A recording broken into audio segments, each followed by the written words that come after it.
importancia en el Perú, que son micoses que sí, ustedes van a verlo algún día en sus hospitales o en la selva cuando viajen, y vean ejemplos prácticos, incluso en VIH, que tenemos bastante histoplasma diseminado, que es lo que ustedes van a manejar a través de sus hospitales.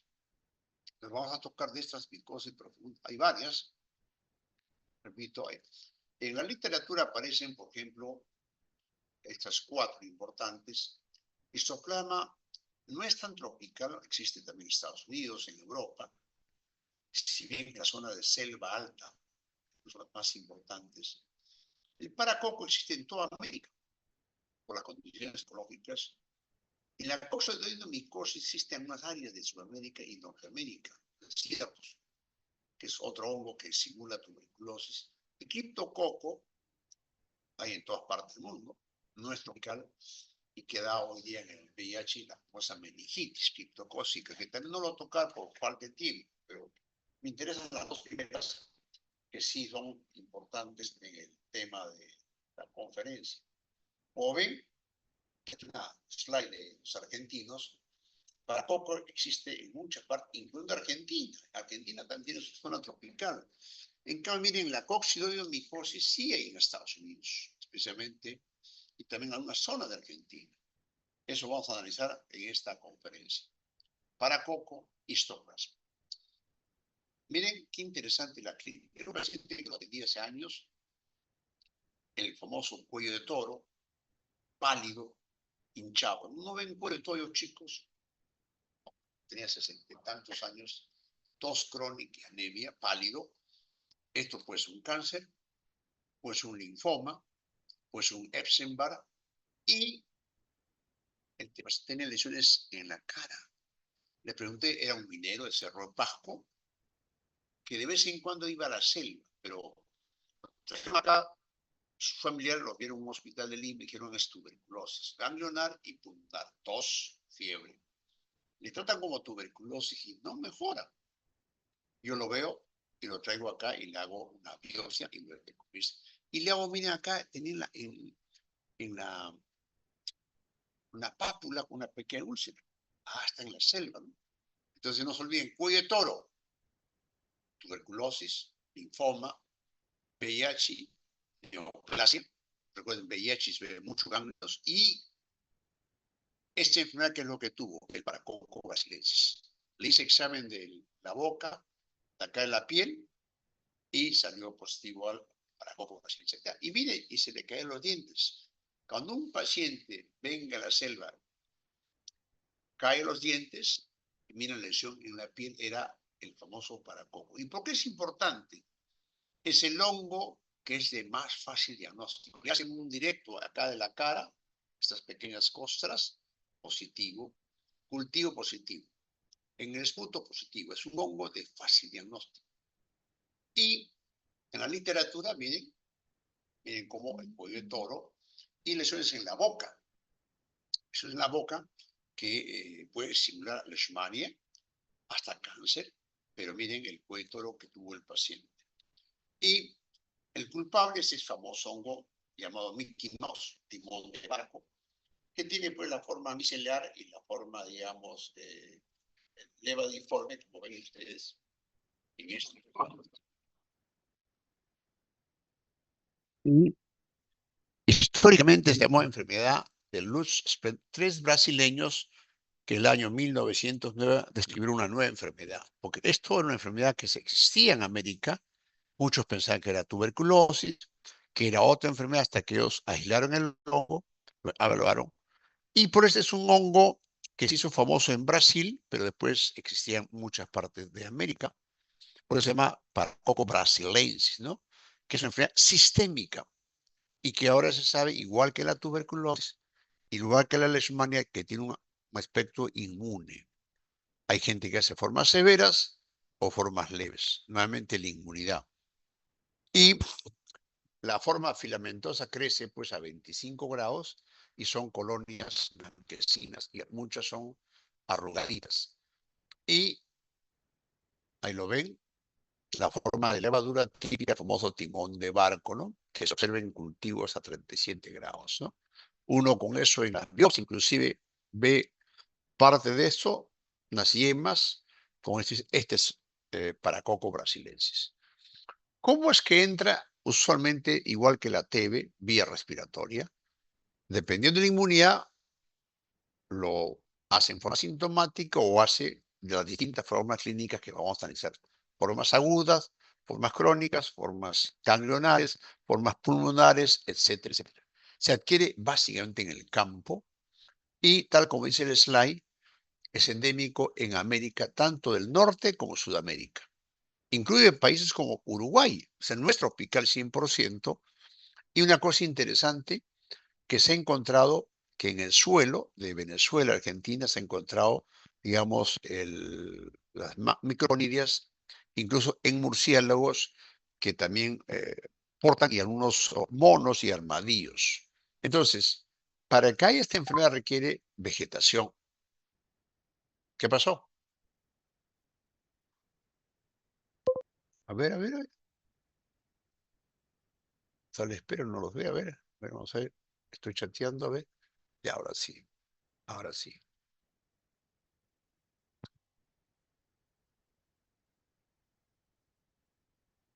Estoy invitando a todos, ¿sabes?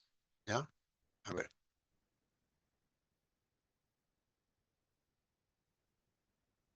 ya está.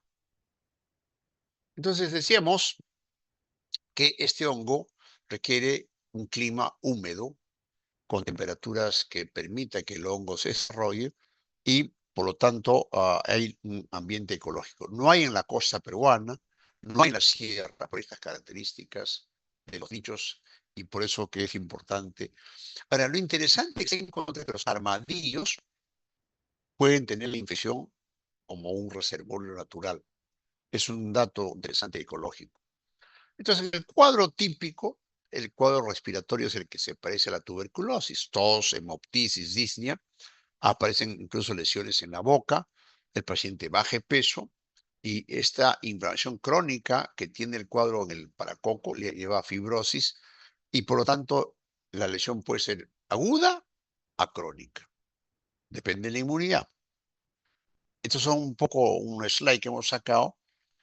Cuadro pulmonar agudo, cuadro mucocutáneo parecido a la leishmania, cuadro ganglionar parecido a tuberculosis, cuadro visceral o cuadros incluso en VIH que dan lesiones papulares o lesiones sistémicas.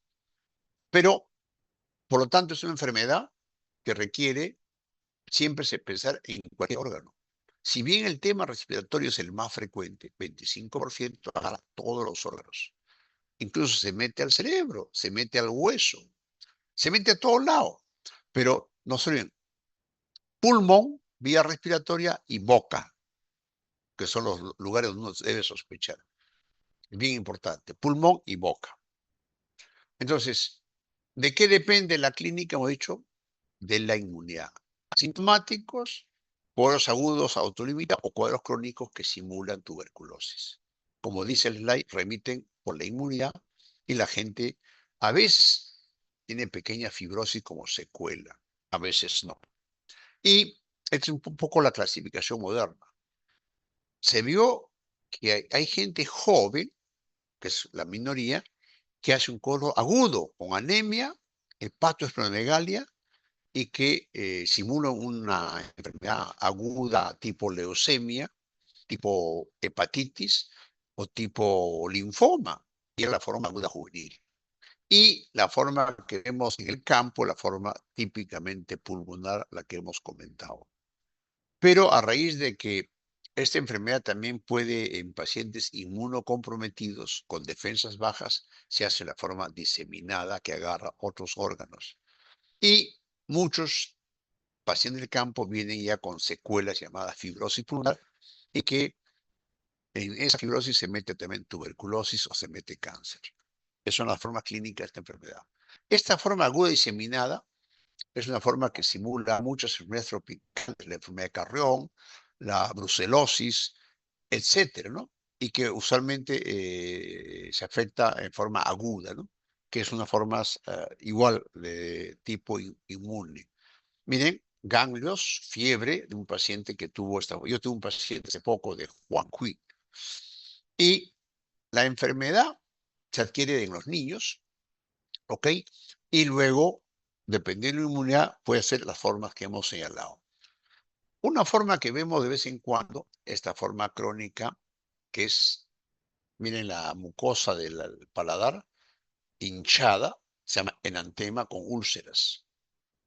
Es una lesión típico y se le caen los dientes. Con eso, como tuvo el paciente que les mencioné. Y gente que años se enfrenta a su nariz, no por ir su boca cerrada o nariz infiltrada que simula leishmania o simula cáncer. Hemos tenido pacientes lamentablemente con cuadros muy avanzados. ¿Cómo diagnosticamos? Han visto, entonces, si tenemos una enfermedad aguda pulmonar, crónica pulmonar, ganglionar, ósea, juvenil, miren cuántas enfermedades que hay que pensar. A la cabeza, tuberculosis, porque o van juntas o se parecen. Isoplasma, los que tienen lesión pulmonar, y en una enfermedad que no tenemos, pero en la coccidioides que sea más en otros países. Y las formas cutáneas, ahí está la leishmania que hemos tocado hace poco, la esporotricosis, una enfermedad subcutánea, cromo es una lesión más en los pies que de vez en cuando tenemos, lupus y la otra enfermedad, blastomicosis norteamericana. Para los otros, leishmaniasis. Y ahí faltó TB también cutánea. ¿Cómo diagnosticamos? Hemos dicho un frotis de la lesión positivo y además le hacemos cultivos para corroborar y que los cultivos crecen lentamente, esas colonias blancas, amarillentas, y que esta colonia blanca amarillenta es la que confirma, ¿no? Antiguamente se empleaban pruebas serológicas desde un test intradérmico, fijación de complemento que ya no se emplea, contra inmuno, incluso el ELISA, pero que no se usan usualmente en la práctica. En VIH se usan los antígenos. Entonces, ese paciente que vieron no era un paciente grave, le dimos tratamiento con itraconazol. Los casos severos requieren anfotericina. Entonces, con imidazólicos, triazólicos, los pacientes mejoran. Y antiguamente se usaban las sulfas. Estuve en Brasil hace años y en las zonas endémicas usaban las sulfas que también actuaban, ¿no? Solo los pacientes muy graves usan, por conclusión, usan los imidazólicos, especialmente el itraconazol, en forma oral por varios meses. El segundo hongo, importante hoy día a raíz del VIH. ¿Alguna pregunta del paracoco brasilensis? A ver. Resumiendo, el paracoco brasileño es un hongo frecuente en el Perú. Zona de selva y que se encuentra usualmente con tuberculosis. Y es la segunda causa de adenomagalias en Perú, que después de ATV es este hongo, paracoco brasilensis. Usualmente es de fácil diagnóstico, lo hemos dicho, con KOH cultivo, y el tratamiento antiguamente incluía sulfas y hoy se emplea itraconazol y casos graves anfotericina. Repito, en toda la selva peruana, especialmente la selva central, no hay en la costa y no hay en la sierra, por la ecología que hemos señalado. Y el diagnóstico es muy fácil. Vamos a hablar de histoplasma. Histoplasma es un importante hongo que a raíz del VIH se hizo famoso. Pacientes con VIH debutaban con un pulmón intersticial, con pancitopenia y se morían. En Estados Unidos, en Perú, yo recuerdo en la década del 80 no había muchas medicinas y venían pacientes graves, pacientes con VIH avanzado, que decían tuberculosis miliar. Y no era miliar. Y es una forma diseminada porque los pacientes con VIH no tienen defensas. Pero esta enfermedad era conocida incluso en el Perú y no es una enfermedad, digamos, rara, se sabía porque hay un nombre que se llama la fiebre de Tingo María. Estudiantes de medicina como ustedes fueron a la selva central, zona endémica, y adquirieron una infección respiratoria aguda, una gripe, y se limitó y mejoraron. Después de años, patrones de secuelas de histoplasma. Pues en gente normal, histoplasma da lesiones leves pulmonares como una gripe. Algunos después de años hacen una secuela histoplasmoma. Pero estaba ahí, sí, hasta que apareció el VIH, donde los pacientes con VIH hacían formas mucho más severas. Por ejemplo, este paciente de la selva se fue a trabajar y le apareció una úlcera de 2 meses, pápulas distintas en la cabeza. ¿Qué empieza? Leishmaniasis. Úlcera indolora elevada. Le hicimos negativo. Le hicimos Kaochi negativo. Tuberculina negativo. Y es raro, y vivía en Madre Dios. Pero un dato que la medicina nos enseñó es preguntar.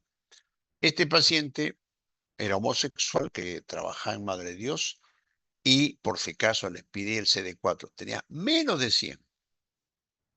A la semana, dice el doctor Maguiña, crece de la lesión un hongo. Y no era esporotricosis, no era paracoco, era histoplasma. Histoplasma de lesiones cutáneas o lesiones sistémicas severas que matan al paciente. Miren, tenía múltiples lesiones y le hicimos el protocolo negativo, CD4 menor de 100, perdón, ELISA positivo, arrancamos larga. Y para su hongo, le dimos tratamiento, ahí creció histoplasma. Forma cutánea, no hizo la forma diseminada. Y si hubiera sido diseminada, anfotericin. En este paciente le dimos el itraconazol. O sea, este hongo hay que hacer, en los casos sistémicos, mielocultivo. El directo no sirve. El cultivo sí sirve como este caso.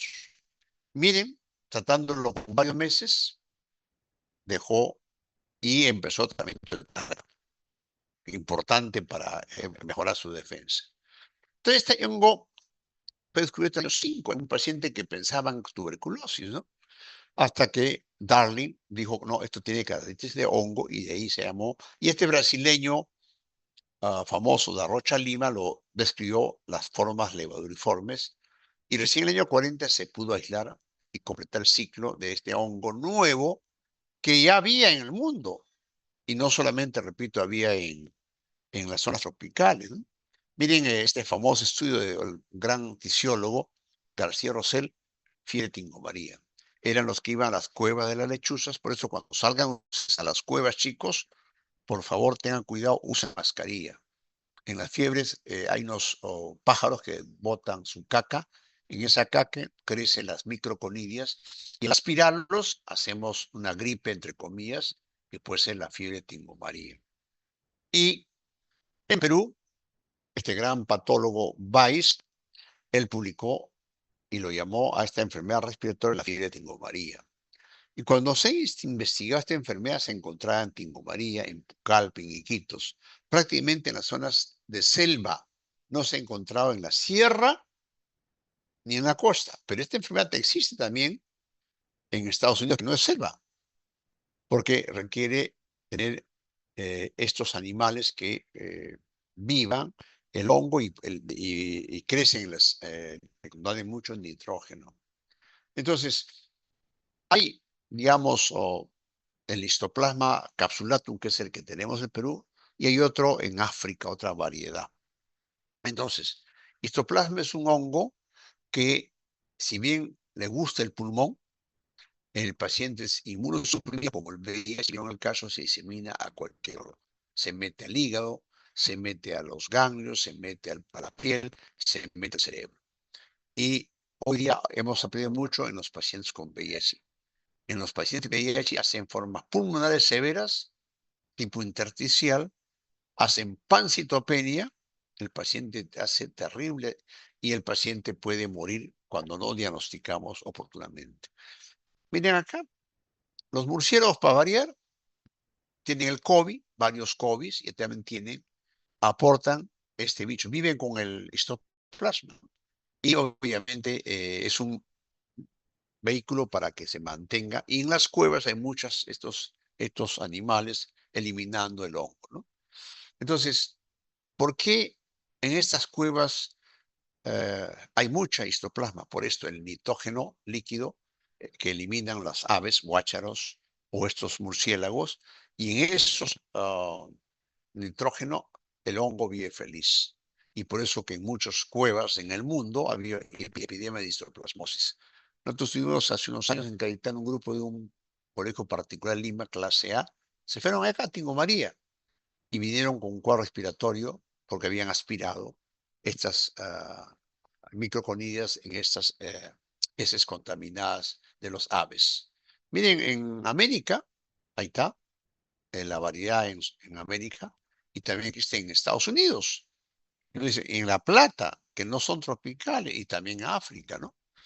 Y en estas zonas del sur, Mississippi, zona fría, incluso en Quebec, donde estuve hace poco, viajé, son zonas donde se adapta el hongo. O sea, en conclusión, es un hongo que en Perú es tropical, pero en muchos lugares es subtropicales o no son zonas simplemente que tienen vectores que permiten que el hongo viva. No es netamente tropical. Como ya nos citamos, hemos dicho el mielocultivo es bien importante. En los últimos años, a raíz de que a veces es difícil diagnosticar siempre a los antígenos. Los antígenos han servido, por ejemplo, en los pacientes con VIH en la orina y esperar que el mielocultivo crezca era muy importante. Antiguamente se empleaba la patología, pero hoy los antígenos son muy buenos en la forma diseminada. Entonces, conclusión, en Perú se ha escrito en muchas partes de la selva central y también en Cusco y Huánuco y media parte de Sudamérica. Hay una variedad llamada Capsulatum variedad Dubuju, que queda en África, que obviamente da más lesiones óseas y cutáneas. El resto dan la variedad que hemos hablado, el clásico Capsulatum. Dubuju es en África. ¿Y cuáles son el cuadro clínico? Acá no hay un tema tanto de inmunidad como para coco o tebe, es que como es una enfermedad muy endémica en estas zonas subtropicales o donde existen el vector, como dice el slide, prácticamente son cuadros gripales. Y la gripe en gente con buenas defensas pasa solo. Pero algunos hacen cuadros ya mucho más severos, igual que el COVID, igual que la influenza, ¿no? O sea, no hay nada que lo diferencie, tal como estamos señalando en este cuadro. O sea, este es lo más común y por eso en los estudios serológicos se encuentra a la prevalencia. Y esta forma aguda simula, como digo, una enfermedad que a veces es mortal, la neumonía, pero usualmente en gente normal es una gripe complicada. Entonces, hay formas, es cierto, pero en la forma diseminada ya la cosa es distinta. El paciente ya no solamente una fiebre y malestar, sino que avanza y el paciente hace hipoxia. Es lo que detectamos hoy día en los pacientes. Cuando tengo un paciente con tos persistente, es VIH, y se agita, piensen en histoplasma, que confunde tuberculosis y el paciente tiene forma severa.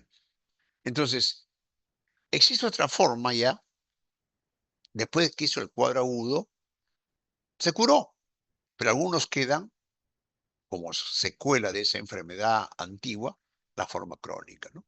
Que también dan lesiones parecidas a tuberculosis. Entonces, cuando tengan lesiones agudas, TB, crónicas, TB. Entonces, TB para coco y histoplasma, no se olviden. Y esta es la forma que hemos visto más en estos años, la forma diseminada, que son pacientes que al no tener buen control de la enfermedad se disemina en el pulmón, se disemina en otros órganos y puede matar al paciente. Esta condición, les cuento un caso de vida real. Acá mis colegas que ya fallecieron en Chachapoy es un accidente. Su mamá lo trajeron acá, a Cayetano, en la clínica, perdón, y tenía patrón intersticial, fiebre, tos, histoplasmosis. Bueno, le dimos anfotericin, una forma diseminada, y a los pocos meses, ¿sabe? Esta señora tenía un cáncer oculto. O sea, fíjese, porque hizo en una zona donde no hay histoplasma, tenía un cáncer oculto. Hizo la forma diseminada. Entonces, esta forma diseminada, como bien acá, hoy que vemos muchas cánceres, hay que pensar. O gente, yo tuve hace poco otra paciente que tenía vasculitis, una enfermedad inmune, que también hizo forma diseminada. Y lo más frecuente, el VIH, que son los pacientes que obviamente se reaccionan con cuadros que de distintas formas, especialmente la hematológica y en formas cutáneas. Parecidas a la paciente, un paciente con VIH, de otro país que tenga forma diseminada. Y en esta forma diseminada, muchas veces no es fácil, pero piden la orina. La orina es un test muy barato, el antígeno de orina, para esta forma diseminada. Yo, estudiando la enfermedad de Carrión, tuve un caso que no era pues cáncer, no era linfoma, y por eso publicamos hace años, era un paciente con la enfermedad de Carrión, nuestra enfermedad emblemática, y este paciente era de Ancash, que viajó a una zona de selva y adquirió la histoplasmosis. Es interesantísimo, era un paciente que vivió en Ancash, pero se fue de paseo a una zona de selva, y miren, tenía diagnóstico de tifoidea, el paciente tenía ganglios, el tema del hígado estaba agrandado, y llamó la atención, ¿no? Anemia importante, el paciente tenía ya la Bartonella controlada y le hicimos los cultivos correspondientes y negativo, ¿no? Y cuando se hizo una biopsia hepática y mielocultivo, creció histoplasma. Y el histoplasma, obviamente, fue tratado con anfotericina. ¿Por qué hizo esta enfermedad? La enfermedad de Carrión, en la fase aguda, baja las defensas, y él al viajar acá, viajaba a Tocache, adquirió la enfermedad, probablemente se fue a una cueva y hizo, ¿no? Fiebre, cefalea, etcétera, etcétera. Entonces, ¿cuál es el tratamiento para este hongo? Es, obviamente, si son casos leves, itraconazol. Recuerden el primer paciente de la foto, limositraconazol. Pero si estos pacientes tienen patrón pulmonar o otro por una anemia severa, se le da anfotericin, que es lo que empleamos en pacientes con VIH.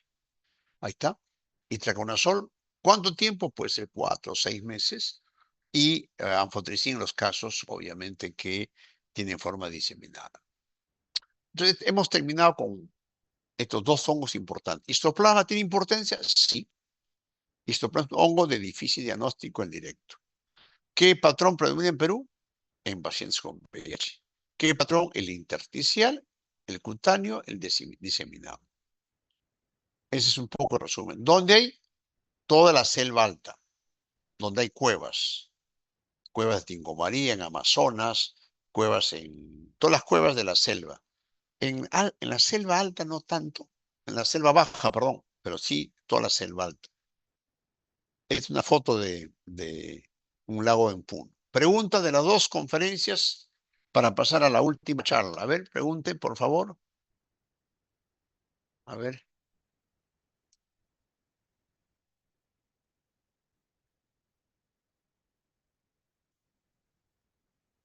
Diagnostiqué el primer caso de VIH porque yo era futuro infectólogo y me gustaba revisar artículos.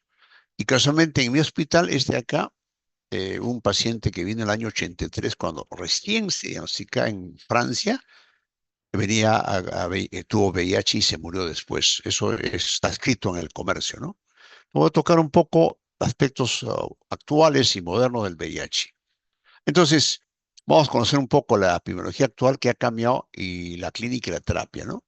Entonces, primero, el VIH es importante porque en el siglo pasado fue la peor epidemia, mató a 45 millones y afectó a gente marginal. Recuerden, fue importante en África.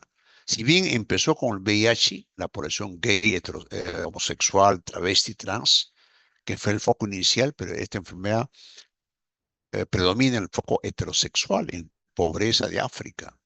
Y lo más terrible que aprendemos de esta enfermedad, que no solo el VIH, tenía distintas coinfecciones.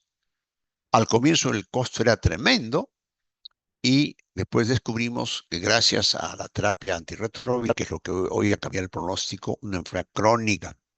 Lamentablemente, esta enfermedad nueva se asoció también a enfermedades viejas, como la sífilis, que reemergió. Y incluso ahora tenemos el famoso monkeypox, Mpox, una enfermedad de la viruela del mono que también se asocia mucho al paciente de la población LGTB. Y lamentablemente, como es una enfermedad que afecta la inmunidad, muchos pacientes después de 10, 20 años hacen cánceres tardíos, cáncer de papilomas, cáncer del cerebro, y lamentablemente las vacunas que tenemos no han logrado detener. Por eso hoy se trabaja mucho en la terapia Y hay hoy día hasta 12 pacientes que han sido eliminados, que han sido trasplantados. O sea, desapareció el VIH, eran VIH tratados de por vida, pero tuvieron una enfermedad hematológica. Hicieron trasplante y desapareció. Entonces, estos son los grandes hitos, ¿no? Año 81 no se sabía la enfermedad. Recién el año, cuando se descubre la enfermedad, científica que era un virus, y a partir de la década del 80 al 90 comenzaron a trabajar medicamentos, miran, que eran tóxicos como la S, pero la importancia de diagnosticar la prueba ELISA precozmente, hasta que, gracias a un gran estudio, la única forma de controlar era dando varias medicinas. Antiguamente se daba una droga, dos drogas, como pasó en malaria e resistencia. A partir de Targa cambió el concepto de salud pública porque comenzó a verse que bajaba la mortalidad. Y luego las parejas que tenían VIH, muchas parejas también se beneficiaron de lo que se llama el PrEC. Y el PrEC era evitar que la pareja usando medicamentos se transmita. Y tal como comenté, hoy son 12 casos, el caso Berlín-Londres, que hacen que desaparezca el virus, pero en este grupo de pacientes. Hoy hay un gran avance en temas de tecnología, vamos al final, incluso temas de prevención. Yo recuerdo a mis pacientes con VIH tenían Targa y su pareja les dábamos Truvada, que era un medicamento para que no se infecte. Hoy apareció medicamentos que se ponen 2 veces al año y sirven para evitar que se contagie. Entonces, ¿cuál es la situación en el mundo? Y antes siempre es bueno recordar como un homenaje a una enfermedad marginal. Fue una enfermedad que yo he trabajado años en esta cosa y era increíble cómo discriminaban. En mi hospital, cuando aparecieron los primeros casos, no querían trabajar alumnos, internos, residentes, no querían operar. Se iban a contagiar. Nosotros con nuestro mandil manejando, pero había mucha ignorancia. Por eso aparece este lazo rojo, 1 de diciembre, en homenaje a los millones que murieron, ¿no? Recuerden el famoso Fred Mercury, tremendo rockero que fue un símbolo, ocultó su enfermedad. Y fíjese, esto es lo que pasa en el mundo. En la década del 80, los hospitales en África, en América eran así. Pobres, se morían la gente con todas las complicaciones. Eso hemos visto todavía en Iquitos, acá alguna vez en mi hospital. Entonces, y no solo el problema del VIH, que eran terminales, no había terapias, se morían de histoplasma, de tuberculosis, de citomegalovirus, etcétera. Y muchos, miren, mis pacientes que tenían manchas, pacientes tratados, la sífilis reemergió. Otro concepto importante, no solo es en el VIH. Entonces, ¿dónde se originó? Se sabe que es muy antiguo en monos. Recuerden, el África es un continente antiguo, se encontró Zika, chikungunya y también en monos infectados que por razones X mutó al hombre, distintas causas, y luego se hizo endémico y luego epidémico. Por eso África es el continente más afectado, ¿no? Otro gran actor, Rod Hudson, él lo dijo públicamente, él le gusta mucho a las mujeres más guapas y también los hombres, y él se murió en una época que no había medicinas, ¿no? Pero quien descubre fue un gran francés, Le Montagnier, que trabajando con otros, descubre en el año, ah, acá es un error, un error, perdón, es un error acá, en 1983 el virus, y los norteamericanos se picaron. Y a raíz de eso es que al doctor francés le dan el premio Nobel, junto con François Barré-Sinoussi, que es la virola, yo lo conocí, vino al Perú, le hicimos doctor honoris causa, y una enfermedad que causó, era la lepra de esa época, ¿no? Miren, cuando se descubre el VIH, hubo una polémica. Primero fue Montagnier, luego Galo, un juicio. Y de pasado años, ambos son los co-descubridores, pero el primero fue Montagnier, mayo del año 83. ¿Y cómo empezó la enfermedad en la prensa? Miren acá, el famoso MMW y el New England. Pacientes homosexuales que tenían deficiencia inmune celular, que hacían neumonía por neumocistis, candidiasis oral y neumonía y se morían. Y luego aparecieron en el mundo una enfermedad que era muy perseguida, discriminada, y yo cuento cómo en mayo del año 83 vino un paciente homosexual peruano con diarrea, disnea, pensaron que era tuberculosis y dije, no, es VIH. Patrúculo hizo la prueba y luego se murió este paciente. La historia de una enfermedad histórica y comento en mi libro cómo había que leer y estar actualizado. En ese tiempo no había internet, ni chat GTP, nada. Había que ir a las bibliotecas y encontramos esta enfermedad. En un año de enfermedad, que era un paciente homosexual promiscuo que estaba con falla respiratoria, diarrea crónica y con patrúculo hicimos y no tenía CD4. Después guardamos el suero, ELISA positivo y se murió, ¿no? Entonces, esta historia nos enseña a pensar que existen enfermedades olvidadas. El gran problema es que no era tener SIDA, casos graves, diarrea, bajo peso, sino que no había medicinas. Y la ciencia comenzó a usar medicinas, una o dos. Fíjese esto para ustedes. En el COVID había opinólogos que nunca vieron pacientes que querían la medicina al toque. Era imposible, pues. Es imposible tener las medicinas porque la ciencia no se construye con protocolos de un año. Miren, ¿cuánto demoró? Año 89. Y recién el año 26 se aprueba la terapia targa. Y la gente lo comenzó a usar porque la gente se moría. Hay una película inclusive, recuerdo, estos medicamentos como la ZT, por lo bajo se compraban, porque la gente quería vivir.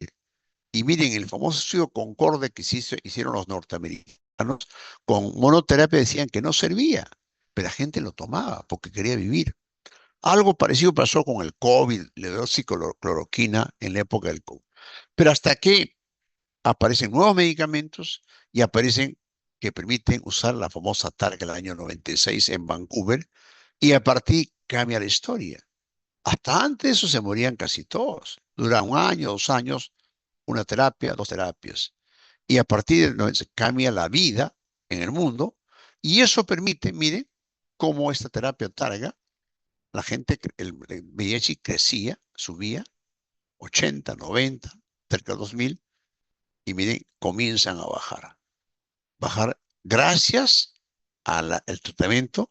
Y obviamente la gente tuvo más acceso. Antes era carísimo. Yo recuerdo cuando en Perú no teníamos, en el extranjero costaba $4.000, $3.000, se morían. Pero miren, gracias al esfuerzo de la OPS, OMS, y fue, al comienzo costaba, miren cómo comenzó a bajar la prevalencia y la incidencia. Este es interesante, ¿no?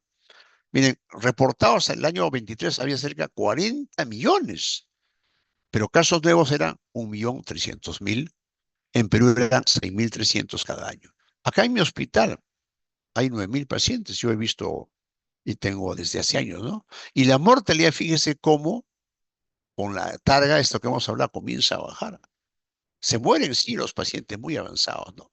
Y qué gran avance es que usen targa. Miren, acá en África es el continente más afectado. Miren, naranja, rojo, pero en todo el mundo fue afectado. Entonces, miren, el gran avance es baja la mortalidad y baja la prevalencia. ¿Qué pasa en el Perú? Todavía tenemos más de 100.000 pacientes con VIH. La prevalencia es 0.5, pero los que tienen más VIH son los que tienen sexo con hombres y las chicas trans prostitutas, casi 30%. Miren, las prostitutas normales que la gente se acuesta es 1.3, o sea, la chance es muy baja. Y los prisioneros tienen 0.5, ¿cierto? O sea, son los grupos de riesgo. Trans y hombres que tienen sexo con otro hombre. Tal como dije, en el año 80, nosotros diagnosticamos el primer caso y esto creció, creció, creció, creció, ¿no? Y esto obviamente hay más de 100.000 casos que hemos comentado. ¿Y dónde creció? Lima, Callao y Loreto, por las condiciones socioeconómicas. Eso no ha cambiado. Lima hay más TB, hay más VIH, hay más o enfermedades resistentes. Y Loreto, porque es un lugar muy abierto, a pesar de que no hay mucha población, es un lugar muy endémico. Acá está el cuadro, digamos, comparativo, ¿no? En azul, Lima y Loreto y Callao. Y hay lugares que hay menos prevalencia en función, pues, de qué tipo de población se maneja, ¿no? Son las zonas del norte, preferente Loreto, Lima y Callao. Tal como dijimos, el VIH históricamente se trata por el sexo no controlado. Igual Perú, 90 y tantos por ciento. Felizmente, pero no tenemos drogadictos endovenoso, que sería la forma parenteral. Eso en Argentina tienen, en Estados Unidos tiene, y la forma de la madre que transmite también, que es la más frecuente. En Perú son las dos formas, sexual y vertical. Y la mayor parte de los pacientes que tienen VIH usualmente no hacen síntomas. Y tal como dice esta publicación, los agudos, después de algunos meses, la famosa infección aguda, puede ser cualquier molestia, desde una simple fiebre, dolor de garganta, de mialgias y vómitos o cansados. Es decir, es inespecífico diagnosticar. Yo acabo de diagnosticar a un chico de 14 años, fiebre de 3 semanas, tenía sexo desde los 12 años. Entonces, ¿qué cambió en el VIH? Cuando detectamos el famoso CD4.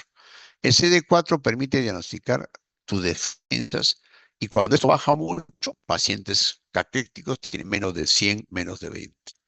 Pero si tiene 500 todavía tienen defensas, el paciente puede ser tratado antes que pase al estado avanzado. Esto es lo que veíamos y vemos pacientes ya CD4 menos de 100, hongos, leucoplaquia, zóster severos y toxoplasma cerebral, diarrea por Cryptosporidium, tuberculosis, criptococosis. A medida que el CD4 bajaba, veíamos esto. Vemos esto todavía en Perú, pacientes que no toman su medicina, pacientes ignorantes, pacientes alcohólicos, usan pasta básica. Esto lo vemos. O sea, el estado SIDA es después de 5 a 10 años. Esto no aparece de un día para otro. Por eso que la mamá, que el doctor Maguilla, mi hijo, no, tenía 16 años, pero él nunca ha tenido, sí, sí, ha tenido, el chico ya desde los 2, o sea, hace 4 años tenía sexo en forma oculta. Entonces, ¿cuál es la clínica? Yo creo que los infectólogos hemos aprendido y todos los internistas que es una enfermedad polifacética. Esta es la historia natural, ¿no? Cuando un paciente, después de tener sexo no protegido, después del periodo de ventana, que son 3 meses, el paciente comienza a generar sus anticuerpos y que miren ustedes eso, y con eso detectamos a través del ELISA. Cuando hacemos carga viral es la cantidad de copias que detectamos al comienzo. En la primera fase la cantidad de copias es enorme y luego baja y que eso debe bajar cuando tratemos al paciente ya con la medicina, ¿no? Entonces, uno siempre en la fase aguda se eleva la carga viral y luego baja y según la cronicidad puede subir y ser muy alta, ¿no? Entonces, esta es la historia natural para que no se olviden. Y estos son a partir de el CD4 que comienza a bajar menos de 200, distintas infecciones oportunistas. Miren en la derecha, la Kaposi, que es un tumor asociado al virus herpético 8. Entonces, la forma aguda, digamos, es muy frecuente, ¿no? Es un inespecífica, miren, puede ser una faringitis, adenitis, un rash, puede ser un paciente con sudor, o sea, cualquier proceso infeccioso da una infección aguda y que dura más o menos 14 días. Y es un cuadro que se autolimita. Entonces, después del cuadro agudo, los primeros meses, a veces quedan ganglios, pasan meses y el paciente comienza a tener otras molestias, onicomicosis, dermatitis seborreica, y luego el paciente ya en el estadio 3, baja de peso marcada, diarrea que no mejora, presencia de tuberculosis y tienen problemas hematológicos. Estos son años. Esta es la clasificación internacional por los estadios. Y fíjese, ya cuando el paciente tiene SIDA,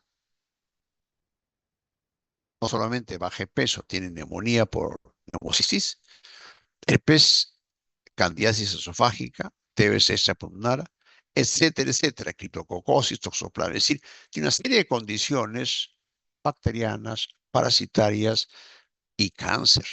Tiene Kaposi, tiene linfoma. O sea, ¿por qué tantas complicaciones? Porque no tiene defensas. Muchos son gérmenes que se han reactivado, como tuberculosis, como toxo, y muchos son nuevos que hace que el paciente tenga esta condición y de eso se muere. Tiene más de una o dos condiciones. Entonces, destacan síntomas respiratorios, pero fíjese, los síntomas pueden ser sinusitis, bronquitis, neumonía. ¿Y de qué se complica? TB, neumocistis, histoplasma que hemos hablado, Kaposi, linfoma y neumonía. Es decir, cuando uno maneja un paciente con VIH con respiratorio, hay que pensar que tenga su neumonía y además TB. O puede tener neumonía con histoplasma, o puede tener neumonía con neumocistis.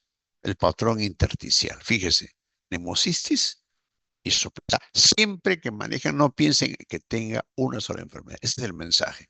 Mira, los síntomas son de neumonía, de bronquitis, y uno le toma una placa, infiltrada intersticial. Miren qué interesante. Igual, el digestivo, típicamente la cándida oral, o el paciente tiene diarrea, colitis por salmonelas, por shigellas, por campylobacter, por coccidias, por citomegalovirus, por histoplasma. Es decir, el que tiene colitis hay que buscar varias causas, no solo una, no solamente una salmonela. Y además puede tener también cáncer. Es decir, mensaje igual, los pacientes que tienen cuadros pueden tener más de 2 o 3 gérmenes o no. Y a nivel genitourinario, hacen nefropatía, úlceras genitales, condiloma, candidiasis y cáncer. Es decir, el árbol genitourinario es muy afectado. Yo tengo pacientes que tienen cáncer de recto, cáncer cervical, o mujeres que tienen candidiasis por todo lado, o los pacientes que tienen verrugas en el ano. ¿Cuántos jóvenes he visto en estos años? Que es una forma, y eso va al cáncer rectal. Y otro dato muy importante, cuando vean un paciente joven con ganglios persistentes, ahí está VIH. Miren acá. Puede ser que tenga tuberculosis o que tenga otro, pero fíjese, VIH aparece. Y un paciente con anemia, trombocitopenia, dengue, no. Puede ser tuberculosis, puede ser parvovirus o puede ser VIH. O que tenga un paciente que tenga problemas de coagulación. Sí, afecta el sistema ganglionar hematológico. Y a nivel de piel, que yo también soy dermatólogo, prácticamente usted puede encontrar esa caspa persistente, paciente que tiene mucha caspa, mucha sarna, muchos temas de herpes, típicamente herpes diseminado. Entonces ustedes ven eso y dicen, este es VIH. No solían, están muchos temas de piel el herpes. Y ni qué decir, el sistema nervioso, el puede estar con meningitis que hemos tocado, por TB, por criptococo o por sífilis. O tiene una serie de enfermedades que afectan la médula, neuropatía periférica. Es decir, todo el sistema es afectado. Convulsiones, ceguera, hemiparesias, parestesias. Es decir, miren, todo la neurología. Y lamentablemente muchas veces tienen infecciones mixtas. Toxo con TB, toxo con tuberculosis. Entonces, por lo tanto, esta enfermedad es multisistémica, lo hace complejo. Acá cuando ingresan mis pacientes tropicales, vienen con todo. Y obviamente aprendemos de ellos. Miren todo lo que hemos encontrado. La tuberculosis, la bartonella, la histoplasma, paracoco, Kaposi, linfoma, etcétera. Miren todos los compromisos que tienen, dependiendo del tipo de presentación. O sea, son enfermedades que afectan, dependiendo del germen, distintos cuadros en todos los órganos. El gran avance sucedió cuando los detectamos la carga viral. Este es bien importante. ¿Para qué pedimos carga viral? El grado de viremia. Y cuando empezamos la terapia del VIH, le dijimos, tu CD4, tus soldados están bajos. ¿Y cómo está tu virus? Alto. Damos tratamiento con targa y la carga viral debe estar menos de 40 copias. Es el objetivo de la terapia a partir del estadio inicial, ¿no? Felizmente, en los últimos años, el VIH, ahora para el diagnóstico, se emplea el ELISA. Hay ELISA de cuarta, quinta generación, que son que permiten detectar las pruebas para confirmar. Ojo, si pruebas rápidas, tengan cuidado, hay que confirmar con el Western Blots. Western blot que permite confirmar en el paciente, ¿no? Entonces, el otro gran avance fue la terapia que ya lo comenté al inicio. Fíjese, cuando se entendió, cuando entra el virus, los millones de virus que entran, aparecen distintos mecanismos de defensa. Y se encontró que había distintas sustancias que podían neutralizar cuando el bicho entraba a la célula y comenzó a encontrarse familias. Primero las familias de los N, la familia de los nucleótidos, después la familia de los NN, no nucleótidos, después de las proteasas, después de las integrasas, se comenzó a trabajar el gran boom de la farmacología. En pocos años la industria desarrolló distintas sustancias para neutralizar en distintos pasos al VIH. Y aparecieron distintas familias. Al comienzo, estas familias que todavía persisten los nucleócidos. De estas existe todavía la lamivudina, graben eso, y el tenofovir, que son los dos elementos importantes que usamos hoy día en la terapia de dosis única. El resto desapareció por su toxicidad, salvo la acidovina, que se da a las gestantes que van a dar a luz. Y hace 15 años aparecieron otros proteasas que ya casi no se usan. Y los últimos, que son fabulosos, son los de integrasa. Miren en amarillo, lamivudina, 3-TC, tenofovir y dolutegravir es el esquema hoy día para, en el mundo, el mejor esquema. No es el excelente, es el mejor esquema para el control. Los tres en uno evitan todas las combinaciones antiguas que eran muy tóxicas. Hoy se emplea la famosa ELD, lamivudina, tenofovir y la integrasa. Entonces, TARGA significa terapia antirretroviral, que la razón científica es que al combinar una o dos o tres familias, hacemos menos resistencia. Es un concepto de salud pública. Y la adherencia, que es lo que falla. Mire, yo tengo pacientes que viajan, pacientes que son borrachos, deprimidos, que abandonan. ¿Y qué genera esto? Resistencia. Yo he visto morir gente con la mejor terapia simplemente porque abandonaron. Y esto es bien importante en el programa. No solamente dar medicinas, el apoyo psicológico, el apoyo psiquiátrico, etcétera, etcétera, para el manejo. Pero ¿qué pasó? Con las ciencias así, cuando comenzaron a dar esas distintas medicinas, muchos se complicaban. Se llamó RAM, reacción adversa de medicamentos, que hizo que mucha gente se muriera o abandonara. Eso cambió con las nuevas terapias, pero al comienzo era costo-beneficio, era muy importante. Miren, esta droga que empleamos hoy en el Targa es muy buena, pero es nefrotóxica, ojo. La lamivudina, siendo una droga muy antigua, puede dar acidosis láctica, pero estas dos drogas que tenemos todavía son efectos leves. Y el efavirenz, que era una droga muy buena, se abandonó porque daba muchos problemas de rash y de hepático. ¿Cuál es el mensaje? En VIH no hay la mejor droga, hay buenos esquemas, pero los esquemas antiguos eran muy tóxicos. Un familiar mío murió por cirrosis por T4T, ya no lo empleamos. En esa época la gente usaba una, dos o tres, no importa, usaban 20 pastillas, pero están vivas. Les decía, por ejemplo, que un gran avance fue estas famosas proteasas, los inhibidores. ¿Cuánto ayudaron? Eran muy tóxicas. De estas casi ya no se emplean. Fue un gran avance en la década del 90, 2000. Y esto es lo que estamos usando, nuevas terapias que también permiten, pero son de alto costo. Pero vamos a acá en la parte final. Este es un poco eh, lo que hoy se ha aterrizado en el esquema que le dije. El TLD es el tenofovir, lamivudina y dolutegravir. El antiguo era con efavirenz, pero cuando uno analiza ya un metaanálisis, esta terapia en una pastilla es muy eficaz, poca resistencia, menos efectos adversos y bien tolerada. En cambio, la otra, la eficacia no fue tan alta, muy tóxica, había mayor resistencia, por eso casi se ha abandonado. Este es el esquema que empleamos hoy día, ¿no? Este es el TLD, tenofovir. Graben esto porque lo más usamos en Perú, en el mundo. Y mira, dar una pastilla al día, antes tenía que tomar 10, 15, vomitaban, daño hepático, gastritis, era terrible, era terrible. Entonces, ¿cómo funciona el tenofovir? Inhibe esas enzimas que estaban ahí cuando ingresa el VIH en la llama transcriptación reversa, que también era, estos dos son los nucleótidos.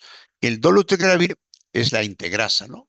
Entonces, esta combinación de distintos mecanismos lo hacen muy potente y de alta eficacia. Y prácticamente es la que se recomienda hoy día por la OMS, ¿no? Y el que ha salvado es que el dolutegravir, la resistencia que se generaba con las viejas drogas es poco frecuente, siempre y cuando el paciente cumpla con las terapia permanentemente, ¿no? En Perú, gracias a OMS, a los programas, miren cómo la cobertura que era muy baja, 43% en el 2015, comenzó a subir hasta más del 80%. Pero vino el COVID y esto comenzó a bajar lamentablemente. Ahí miren distintas combinaciones que no me detengo. Lo concreto es que la idea es que menos complejo, ahí está dolutegravir, ¿no? Acá también, este es el Pictegravir, es una nueva combinación que también es bastante segura, que hay en España, pero el concepto es el mismo. Terapias dobles o triples con gran eficacia y seguridad. El otro concepto que tiene que grabar es las parejas que son VIH negativo y viven con las parejas, hombres o mujeres. Se llama el famoso PrEP. Entonces, el PrEP era para evitar que el riesgo que existe se contagie y apareció el famosa trubada, que era el tenofovir con la ensocitabina que daban los pacientes mientras vivían con el paciente, tomaban todos los días y la eficacia era más de proteger 90%. ¿Y qué hace la ciencia? Descubrió dos nuevas drogas que se llama el cabotegravir, que se pone inyectables, ya no toma todos los días la pastilla, o esto que es un gran avance cada 6 meses, que no solamente sirve para evitar que nos contagiemos, sino puede servir también para cepas resistentes. O sea, el nuevo avance hoy día es ya no emplear vía oral, que es lo que se emplea hoy día, sino usar inyectables. O sea, son más seguras y más eficaces. Entonces, esta droga Graven ya ha sido aprobada, incluso hay países que lo están comprando, que es obviamente el primer tratamiento que puede ser útil para TBC resistente, para VIH resistente. Esos pacientes que ya genéticamente hicieron resistencia y además podría servir para prevención. Y obviamente esto es probablemente un esquema nuevo, dar inyecciones más pastillas para los pacientes resistentes, ¿no? Y fíjese, es farmacológicamente un medicamento que actúa en varios niveles, ¿no? Bloquea la entrada del material genético, la replicación viral, los nuevos viriones, es decir, es completa. Por eso la ciencia ha descubierto que este medicamento probablemente se va el futuro del manejo del VIH. Poner 2 inyecciones al año, imagínense, y evitar la mala adherencia, ¿no? Y les va a pasar a ustedes, un paciente seropositivo, se pincharon.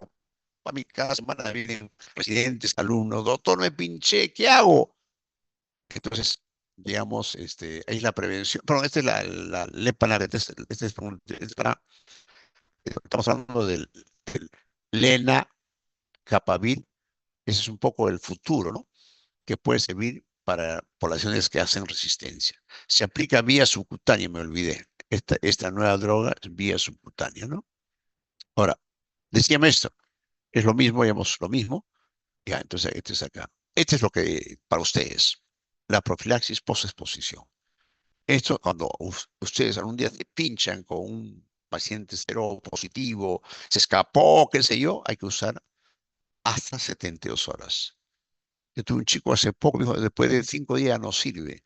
Y se trata por un mes.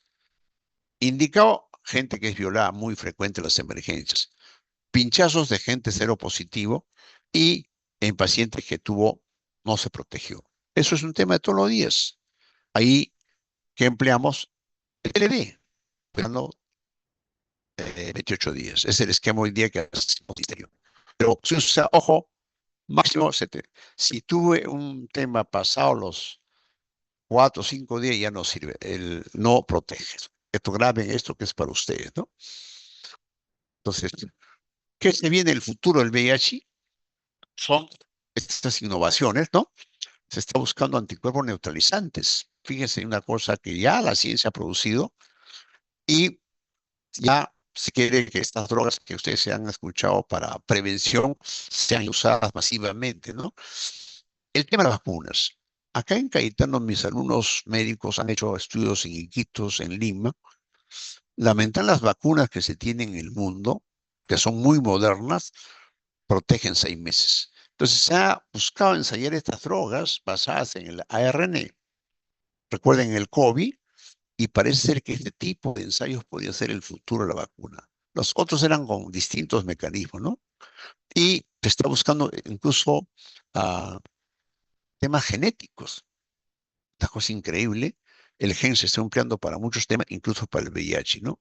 Y lo más importante es que la ONU el año pasado aprobó que en el mundo, incluyendo África, ha llegado la terapia al 85%.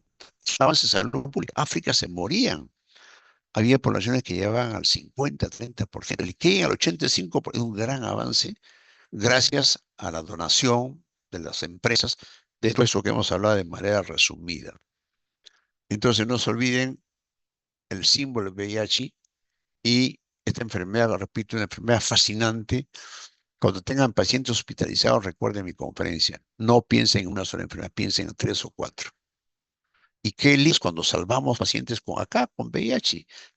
Diagnosticamos, debe ser resistente, Gespert, histoplasma, tratamiento, anfotericin, candidiasis. Después de 2, 3 años, vienen sanos. Hace poco tuve un paciente de 72 años, visto en el seguro, caquético, con TB, con VIH. Su hija vino de Londres, me acuerdo. Lo he manejado estos 6 meses. Paciente, buen paciente, su TLD, y comienza a mejorar. Qué alegría. Antes se nos morían ellos. O sea, hoy, gracias a esto, hace poco tuve otro paciente también que lo trajeron, y tal como yo le digo a mis pacientes, suerte que tienen nuevos medicamentos gratuitos, seguros, que antes no lo eran. Pero igual el VIH no está controlado. Este chico que he descubierto 16 años, y muchas veces tengo, miren, en la realidad social, mujeres cuyos maridos han muerto. Las mujeres que contagiaron incluso con su hijo embarazado están vivas, sus maridos están muertos. ¿Por qué? Estos eran gente con poco valores, contagiaron, ¿no? Y veo niños nacidos de mujeres seropositivas que están trabajando y luchando. Y yo recuerdo mi primera paciente que se embarazó con VIH y tomaba las viejas medicinas. Dije, no te embaraces. Se embarazó, me trajo mi ahijada de 10 años. Que la terapia Targa, ¿han escuchado? Evita el contagio en la madre embarazada. Es decir, el 1 de diciembre, recuerden que esta es una lucha permanente. Todavía existe como tema de salud pública. Y lo más terrible en Perú, no he hablado de eso, que enfermedad ya llega a las comunidades indígenas de la Amazonía.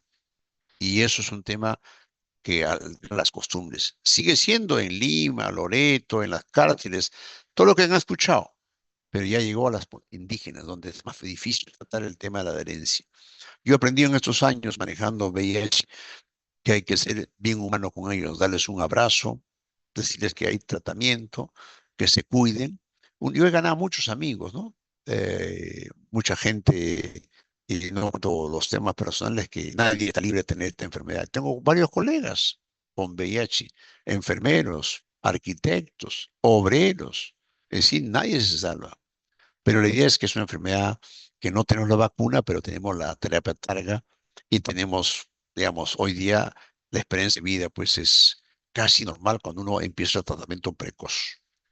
¿Se ha cometido errores en la época? Sí, recuerdo, antes decía, solo se tratan los que tienen CD4 menos de 100 o menos de 300. Estuvimos equivocados. La ciencia sí se equivoca, pero todo lo que han escuchado es en base a haber trabajado contra la corriente, y la ciencia es el gran aliado de esta enfermedad que va a seguir todavía con nosotros más años.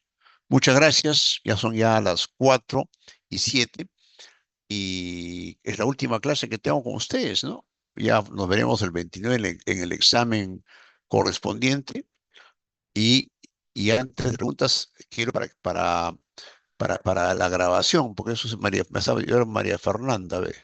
Vamos a ver, vamos a cerrar. ¿Dónde hago un ratito para poder cerrar esto? ¿Dónde está? Está acá, para que ustedes graben donde esto lo siento acá.